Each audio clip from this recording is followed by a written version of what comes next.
Moi, j'ai été agressée le 17 mars 97. C'était un lundi. 5 décembre 2002.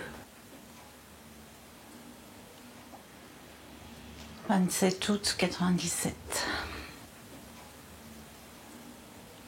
C'est une date qu'on n'oublie pas. Et tous les ans, même des années après, on redoute cette date. Plusieurs fois, j'ai dit à mon mari, pars pas travailler, ce jour-là, j'ai peur. Valérie, Betty, Clara comptent parmi les 56 victimes présumées de celui qui pourrait être le plus grand violeur en série français connu à ce jour. Je suis sortie de l'entraînement, il faisait noir, j'ai pris un chemin et là j'ai senti une présence rapidement derrière moi puisqu'il n'y avait personne dans la rue, il n'y avait pas de voiture. Je me suis retournée très rapidement et j'ai continué ma route en me disant il y a un problème. Et là il était trop tard. C'était un matin de bonheur, il faisait noir aussi. Dans ma rue, j'ai senti quelqu'un qui courait derrière moi et je me suis pas forcément retournée parce que j'ai cru que c'était un jogger. Et j'ai senti tout d'un coup qu'on me prenait par le cou, par derrière. Moi, c'était chez moi, un petit matin. Mon mari venait de partir travailler, donc il s'est introduit dans la maison. J'ai vu mon chat tout hérissé dans la cuisine. Et le temps que je me retourne, il m'a attrapé par derrière, il m'a sauté dessus. Puis après, c'est quelque chose qui s'éteint pour toujours.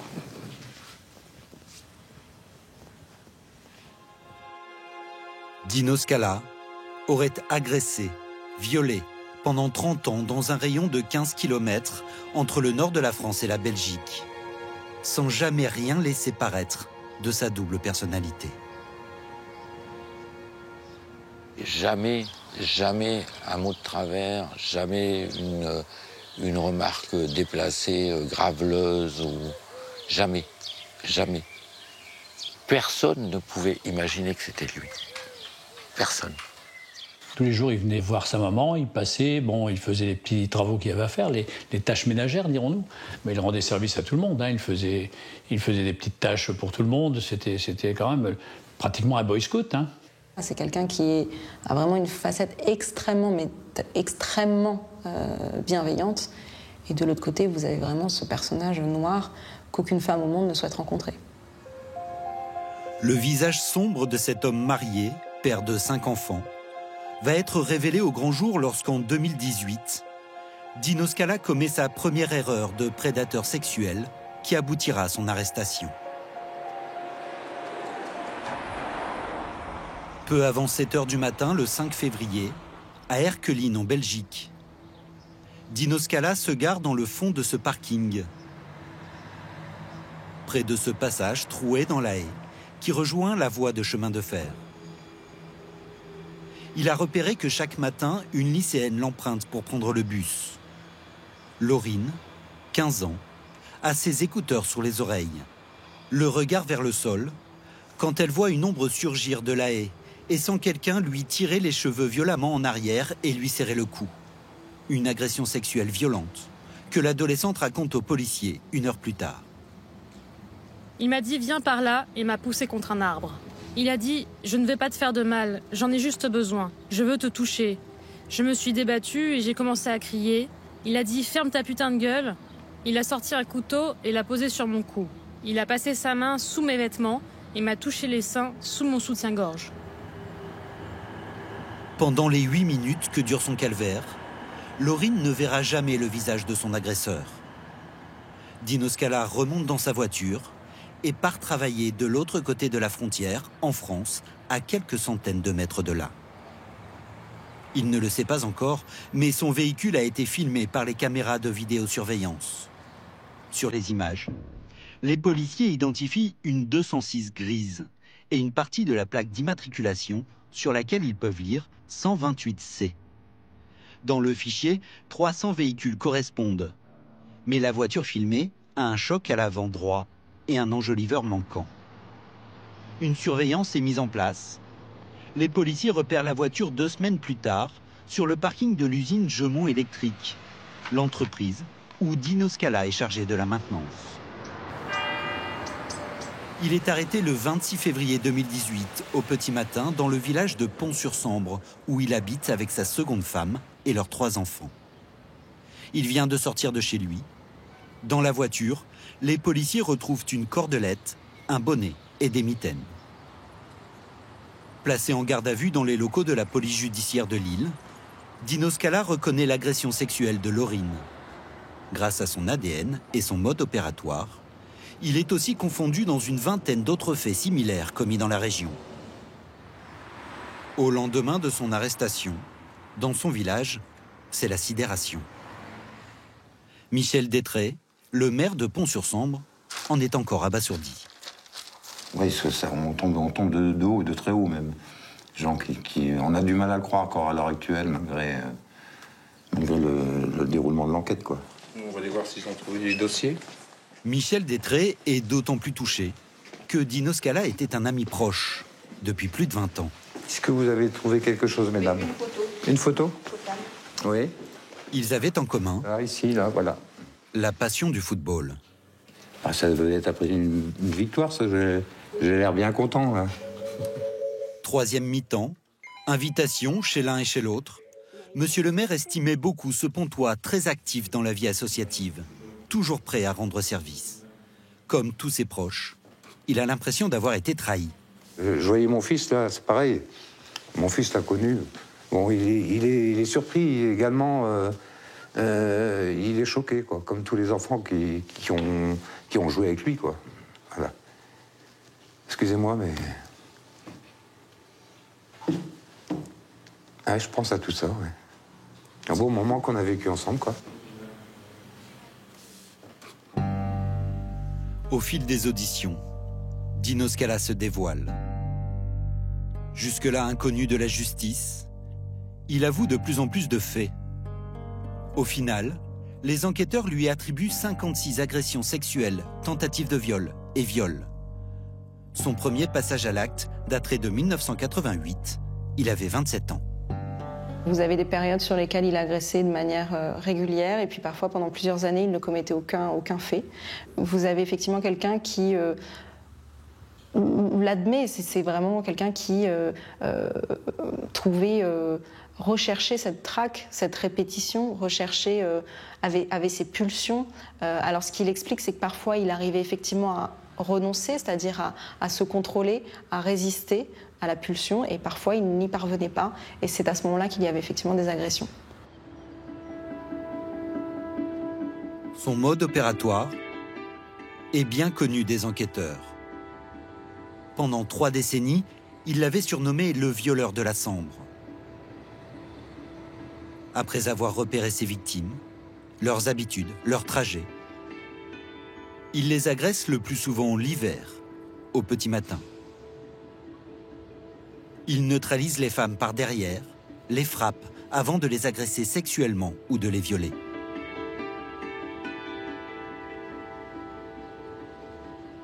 Mais l'homme est comme un fantôme insaisissable. Les victimes ne voient jamais son visage. Aucun témoin. Et si un ADN est bien identifié dans les années 90 et 2000, il est inconnu de la justice.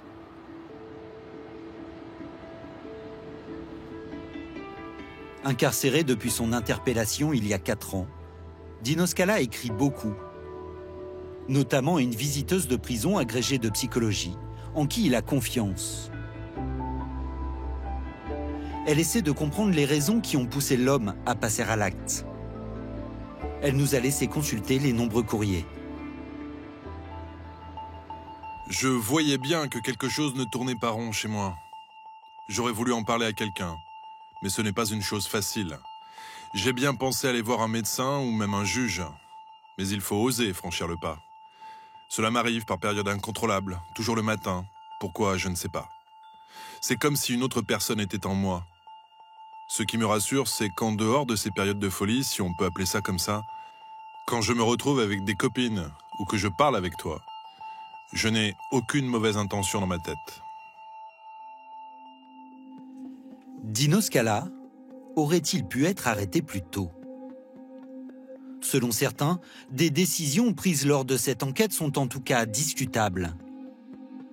Celle-ci aurait pu prendre un premier tournant en 1997, lorsque pour la première fois, une femme est en capacité de le reconnaître. Comme tous les matins, je partais à pied à l'école et... Mélanie est l'une des rares victimes présumées à avoir aperçu le regard noir de colère de Dino Scala. C'est allé très vite, il m'a mis quelque chose autour du cou.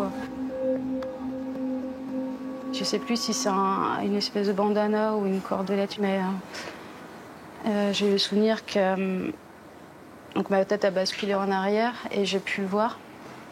Je l'ai vu serrer les dents pendant qu'il lui serrait son lien. J'ai perdu connaissance et lorsque je suis revenue à moi, il a commencé à me caresser la poitrine. Et voilà, il me caressait, et puis j'entendais prendre son plaisir aussi. Puis il a descendu ses mains sur mes fesses. Ce jour-là, Mélanie a cru mourir. Les détails du visage de son agresseur, aperçus quelques secondes, sont gravés à jamais dans sa mémoire. Je n'ai pas oublié son visage, en fait, de ses dents qu'il serre quand il me serre la gorge, de son nez un peu élargi, les poils qui sortent. Enfin, c'est des détails, mais je m'en souviens très bien, puisque j'ai... Et puis ce regard déterminé qu'il avait quand il faisait ça. De ces détails, Mélanie dresse un portrait robot que l'on sait aujourd'hui très fidèle. Mais à l'époque, les policiers français choisissent de ne pas le rendre public. Pourquoi ils ont fait ce choix de ne pas le diffuser?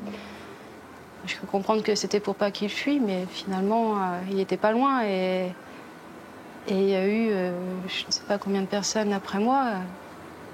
Pourquoi? Vous pensez qu'il y a eu un loupé, quelque part?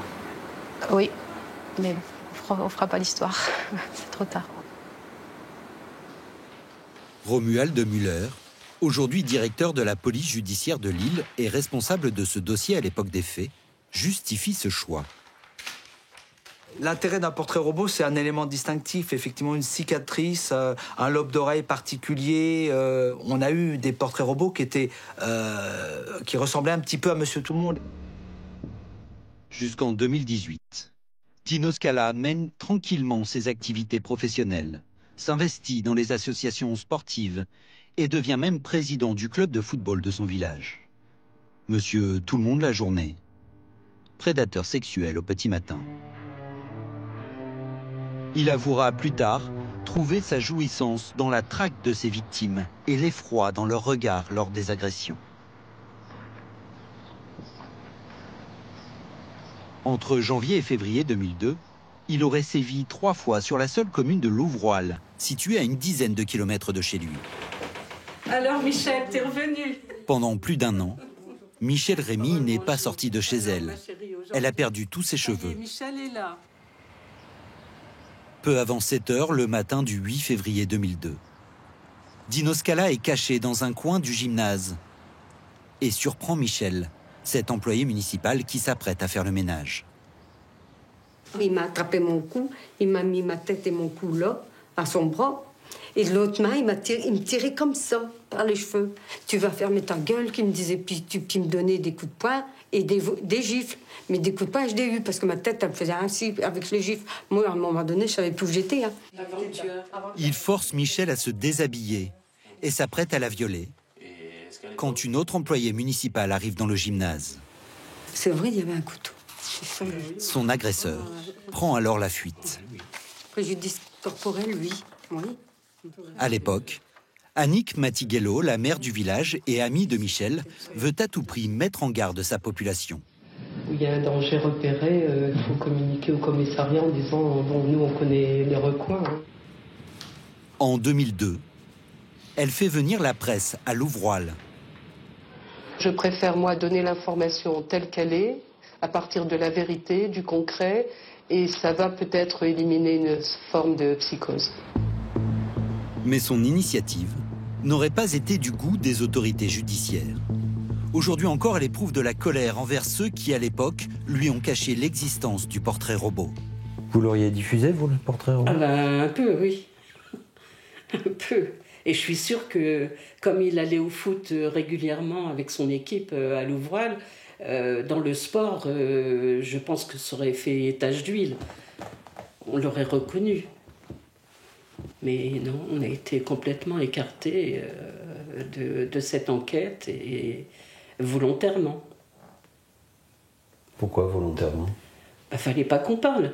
Ils m'ont même accusé de faire entrave au bon déroulement de l'enquête. Il y a le sous-préfet qui a répondu on a d'autres enquêtes plus importantes et il n'y a pas mort d'homme. Apparemment, les viols, c'est pas important. Puisqu'il n'y a pas mort d'homme. Ça, je m'en souviendrai toute ma vie. Alors que quelque part, il y a quelque chose de mort en elle. Il y a d'autres maires du bassin de la Sambre qui ont fait comme vous? Non, aucun. Et d'ailleurs, ils m'ont tiré la tête.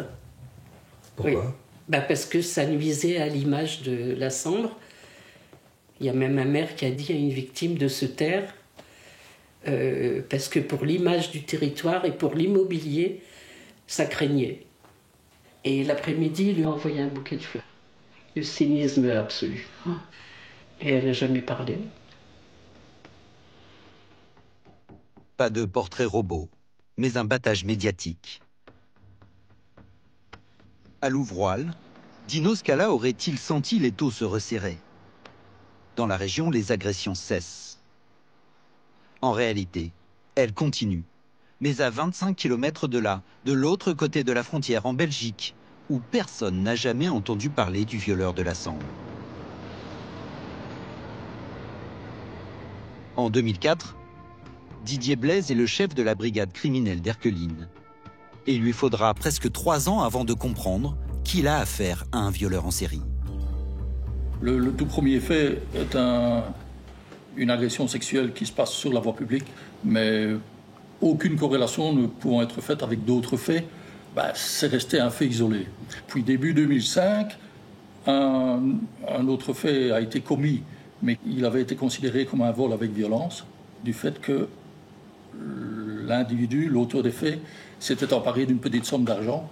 Donc on n'a pas fait non plus le rapprochement. Ce n'est que quelques mois plus tard où une dame a été agressée au sein de son domicile, très tôt le matin. Son compagnon venait de partir à son travail. Alors qu'elle se trouvait dans la salle de bain, elle est surprise par un individu. Il l'agresse sexuellement et il la viole. On le décrit comme quelqu'un d'assez corpulent, environ 35-40 ans, avec un petit ventre un peu bedonnant, donc style bon père de famille, quoi. Et à ce moment-là, on se dit, ça correspond tout à fait à la description donnée dans les autres faits. Lors de ce viol, les enquêteurs belges relèvent une trace ADN. Aucune correspondance dans leur fichier. En se rapprochant de leurs homologues français, ils s'aperçoivent que cet ADN correspond avec celui d'un violeur en série, qui aurait déjà commis une quinzaine de faits de l'autre côté de la frontière, mais qui reste introuvable. Didier Blaise réalise un géoprofilage. Le violeur de la Sambre agirait entre 6 et 8 heures le matin, le long de la ligne de bus A, qui va de Maubeuge à Erqueline en Belgique, soit 15 km. Les Belges arrivent même à déterminer où il travaille.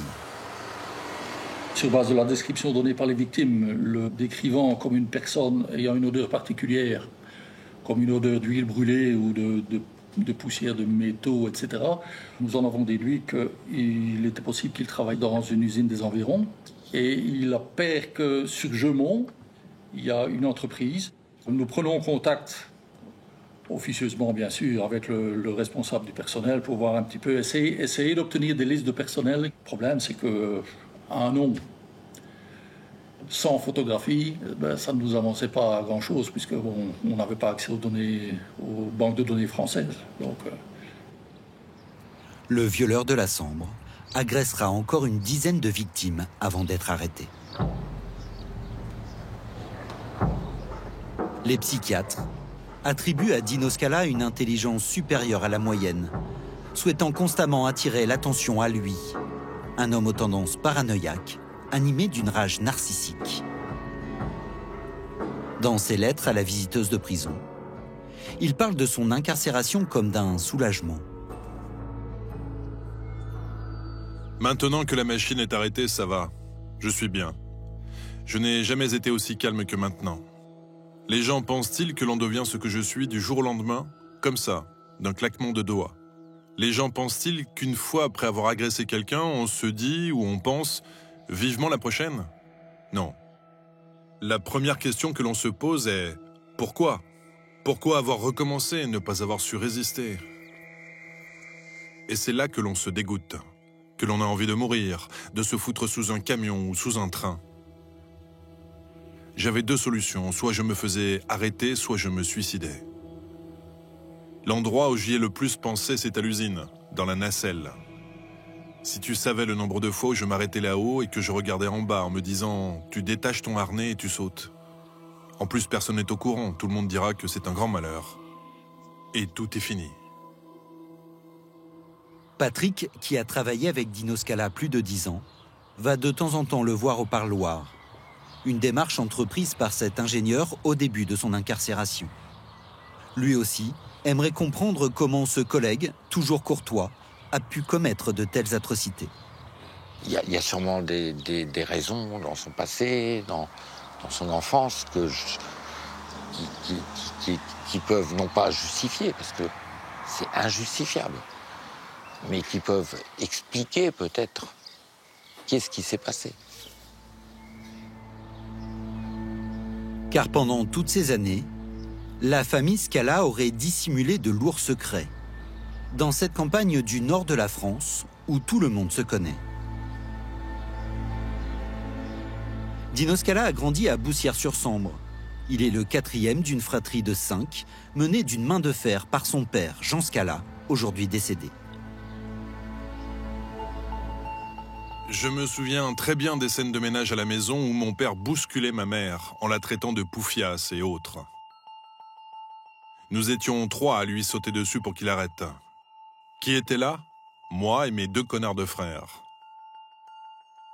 Vu que le reste de la famille n'a pas l'air de se souvenir, je me demande si quelque part je ne suis pas en train de me faire un film. Je ne pense pas.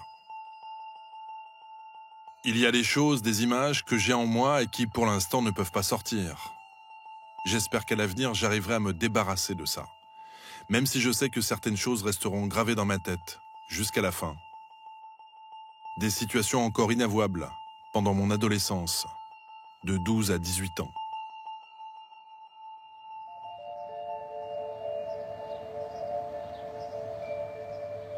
Sa sœur Linda va plus loin. Aux enquêteurs, elle raconte avoir subi des attouchements sexuels de la part de son père entre ses 4 et 13 ans. Dino Scala aurait-il lui aussi été abusé dans son enfance? Il évoque cela avec un psychiatre et il évoquera cela devant la cour d'assises. Dino Scala a grandi dans un milieu incestueux. C'est des choses qui, évidemment, n'ont pas pu être sans impact sur sa personnalité, sur ses troubles mentaux, sur ses troubles sexuels. C'est quelque chose qui sera au cœur, effectivement, des débats devant la cour d'assises. Dans ses lettres, il n'évoque jamais les abus sexuels. Tout juste commence-t-il à décrire une colère enfouie depuis son enfance suite aux humiliations de son père. Je ne me suis jamais senti à ma place dans cette famille. J'ai toujours été le meilleur, comme beaucoup de gens disent. Mais je n'ai jamais eu le retour que j'aurais dû avoir. Même mon père disait toujours « c'est lui le meilleur ». Mais il a toujours privilégié mes frères. C'est ma vie. Le meilleur, mais on préfère l'autre. Mon père ne s'est jamais vraiment occupé de moi pour le sport. Il préférait largement Fabrice, qui lui jouait au foot. Et bien. Selon les psychiatres, Dino Scala ne personnalise pas ses victimes. Elles sont pour lui des ombres abstraites. 56 ombres qu'il se dit prêt à entendre durant son procès devant la cour d'assises de Douai, comme il l'a confié à son ami Patrick.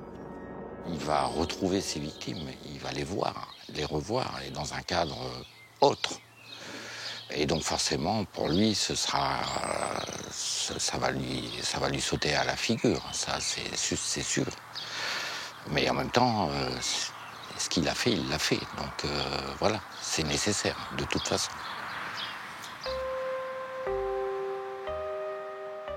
Laurine, la jeune fille de 15 ans agressée le long de la voie ferrée en Belgique, témoigne aujourd'hui pour la première fois. Là, c'est l'audition de Laurine. Soutenue par son père, son agression sexuelle a bouleversé sa vie de femme. À cause de cette agression, j'ai perdu confiance en quasiment tout le monde. Et de savoir qu'un garçon aura affaire à ma nudité, ça passe pas tout le temps. Il y a aussi eu des conséquences sur mes relations sexuelles. Mon copain n'a pas le droit de toucher à ma poitrine. S'il y a quelque chose qui se passe, c'est dans le noir. Et après, c'est tout. Pour Laurine, comme pour Mélanie, comme pour Betty, Valérie, Clara et toutes les autres, les 3 semaines de procès seront une épreuve terrible. Comment réagir face à celui qui, en quelques minutes, a brisé leur vie? Vous avez peur de croiser son regard? Je veux pas. Du tout. Ça fait remonter trop de choses. J'ai tellement de colère envers lui que ça sortira peut-être au procès, je ne sais pas. J'accepterai pas ses excuses. Parce qu'il a détruit une partie de moi. Il me manquera toujours une pièce de mon puzzle. Je lui dirais qu'il a réussi à peut-être gâcher mon adolescence, mais que j'arriverai à me reconstruire. J'ai pas envie d'éclater en pleurs devant lui, tout ça, parce que j'ai peur que ça lui fasse encore une satisfaction en plus de ce qu'il m'a déjà fait. J'ai plus à me cacher, j'ai pas à avoir peur. C'est lui qui doit baisser les yeux devant moi et pas l'inverse. Donc voilà, on verra si au procès, je serai toujours dans cette optique. Mais... Toujours présumé innocent, Dino Scala reconnaît 50 des 56 agressions et viols, dont 16 sur mineurs, pour lesquels il comparaîtra à partir de vendredi. Il encourt 20 ans de prison.